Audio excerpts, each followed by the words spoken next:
Hello guys, welcome to मांगा melody hub. Revenge of the iron blooded sword horned part 7। अगर आप इस channel पे नए हो तो सब्सक्राइब कर लीजिए, आपको ऐसे कंटेंट देखने मिलते रहेंगे और वीडियो पसंद आएगी तो लाइक ज़रूर करिएगा। तो चलो शुरू करते हैं।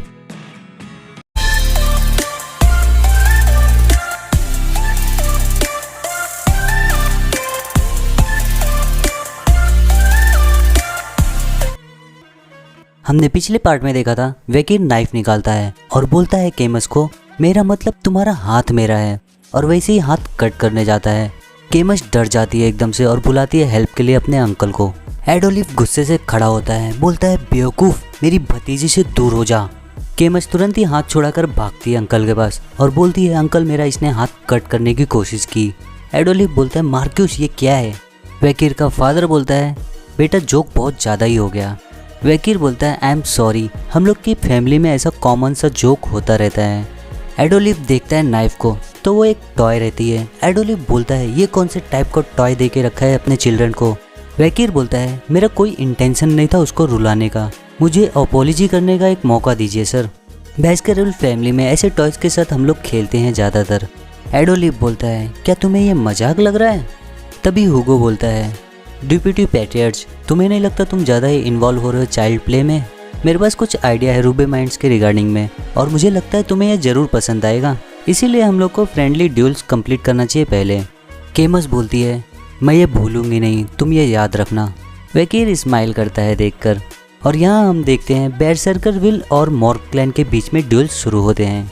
इस ओकेशन में होता है 8 ईयर्स टू 15 ईयर्स के चिल्ड्रन गैदर होते हैं और बैटल करते हैं। 8 ईयर्स के चिल्ड्रन चैलेंज करते हैं माना और थ्योरी सेंसिटिविटी में, और 15 ईयर्स के चिल्ड्रन ग्रैब करते हैं लोगों का अटेंशन अपने लाइव बैटल में।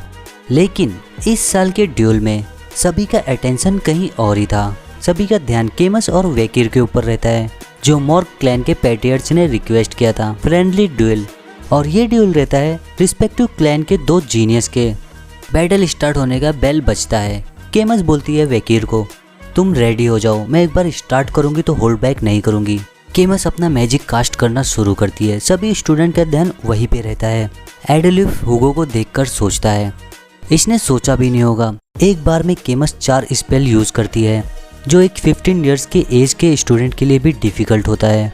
तुमने क्या एक्सपेक्ट किया था जीनियस मॉर्ग क्लैन मेज से? केमस अटैक करती है अपने मैजिक से। वेकिर सभी अटैक्स को डॉज करता है और बोलता है, ये कुछ ज़्यादा फ्लैशी नहीं है, तुम्हें नहीं लगता इससे बेटर कर सकती हो अगर तुम किसी एक पे फोकस करो तो? केमस बोलती है, तुम्हें क्यों फिक्र है, तुम एक इडियट हो जिसको मैजिक नहीं समझ में आएगा। केमस अटैक करती है। वेकिर तुरंत ही आगे आता है। केमस एक वॉल खड़ा कर देती है तुरंत ही। वेकिर वॉल को तुरंत ही ब्रेक कर देता है अपने हाथों से और बोलता है, इडियट, हाँ तुम कितनी कठोर हो। केमस देखकर सोचती है, इसने कितनी इजीली ब्रोक कर दिया मेरे वॉल को, क्या यही बेरसर्कर विल रिवर स्टैक्स की पावर है? वेकिर अटैक करने जाता है उसके ऊपर। केमस आंखें बंद करके सोचती है, मैंने अपना गार्ड नीचे कर लिया था। आंखें खोलती है तो वेकिर को देखती है तो वेकिर अपनी उंगलियों से उसके माथे पे मारता है। एडोलिफ देखकर सोचता है, ये एक उंगली मारा? केमस बोलती है, तुमने मुझे उंगली क्यों मारा? ये मत बोलना कि तुम अपने ओपोनेंट पे इजी जा रहे हो। वेकिर अपने माथे पे हाथ रख के बोलता है, तुम्हें मैं ऐसे ही नहीं जाने दूंगा यहाँ से, तुम्हें ये हर्ट होएगा। तुम्हें नहीं लगता ये बैटल हमें जल्दी ख़त्म करना चाहिए जब तक चीज़ें हमारे कंट्रोल में हैं? केमस अपना तुरंत ही मैजिक यूज़ करती है और डबल वॉल खड़ा कर देती है और बोलती है, इस बार डबल लेयर वॉल है, तुम इसके थ्रू नहीं आ सकते। वेकिर सोचता है, क्या पॉइंट है इसका अगर मैं इसके बाजू से ही चल के आ जाऊँ, और बोलता है, लगता है तुम्हारे साथ ही प्ले करना होगा मुझे थोड़ा सा, और उस वॉल को तोड़ देता है अपने हाथों से और केमस की तरफ हाथ बढ़ाता है। केमस थोड़ा घबरा जाती है। वेकिर अपना हाथ आगे लाके अपनी उंगलियों से फिर से मारता है उसके सर पे ही। केमस का माथा थोड़ा सूज जाता है। केमस बोलती है, मैं तुम्हें मार दूंगी जान से। वेकिर खड़े होकर सोचता है, मुझे लगा था ये गिव अप कर देगी ऐसे ही उसको हिट करूंगा, तो देखने से ऐसा लगता है चिल्ड्रन के साथ डील करना थोड़ा हार्ड होता है। मैं उसका नेक क्रश कर सकता हूँ 0.1 सेकेंड में अगर मैं थोड़ा दिमाग लगाऊँ तो, लेकिन ये कुछ ज़्यादा ही इशू हो जाएगा। इसके गुस्से को आखिर मैं शांत कैसे करूँ? केमस खड़ी होकर अटैक करती है अपने मैजिक से। वेकिर पीछे देखता है तो 2 लोग फाइट करते रहते हैं, एक स्वॉर्ड से फाइट करता रहता है तो एक मैजिक यूजर रहता है। वो सोचता है, इन दोनों को ही इस प्रॉब्लम से डील करने के लिए यूज़ करता हूँ। वो इडियट मेज बार बार कास्ट कर रहा है अपने फायर मैजिक को और वो इडियट शॉर्ट्समैन स्लाइस कर रहा है मैजिक को।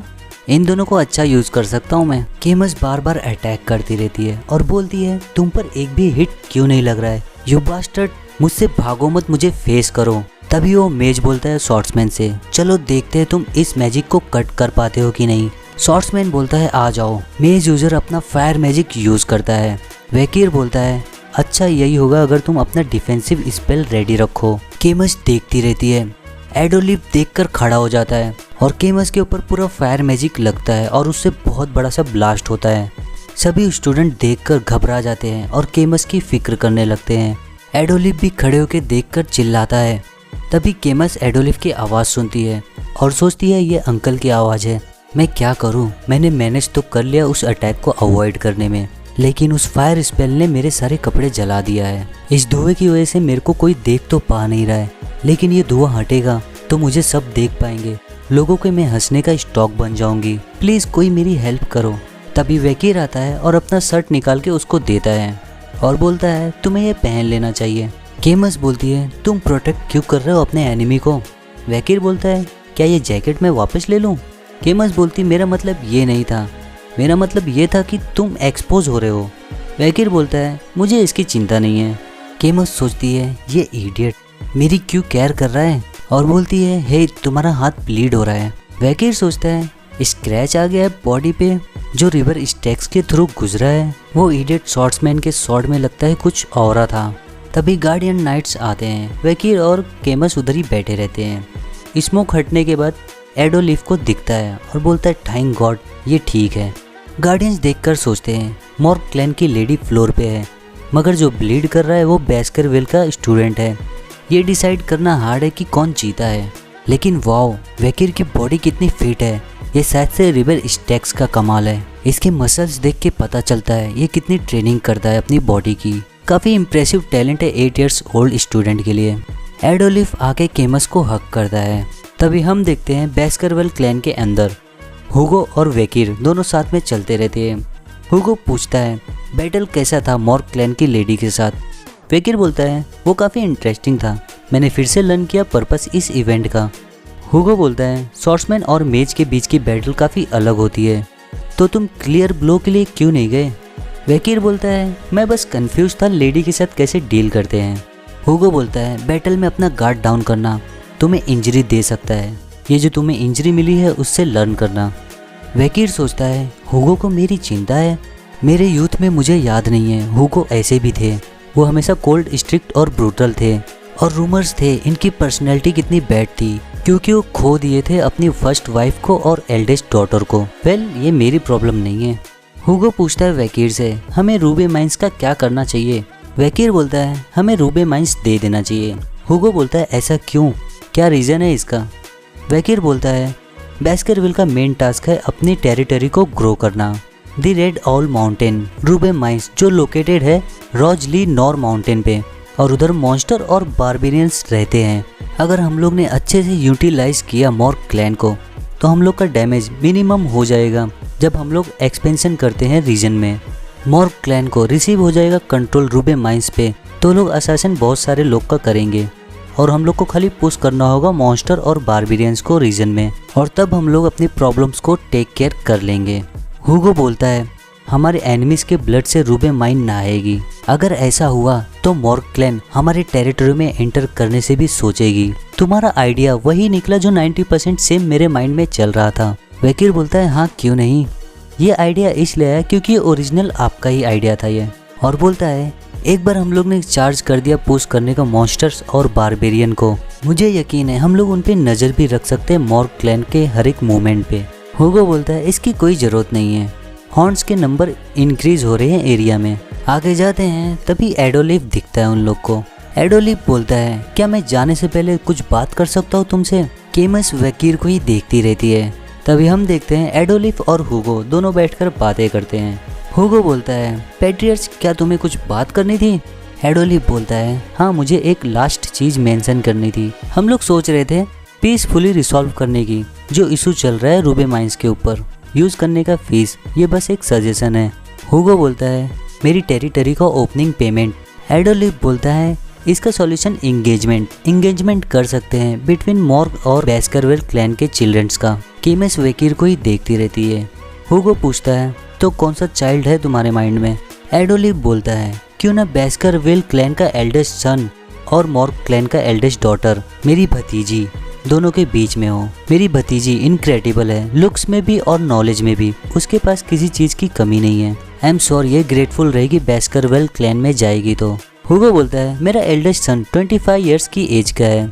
तुम्हें पता होगा एज गैप 8 और 25 17 साल का डिफरेंस है।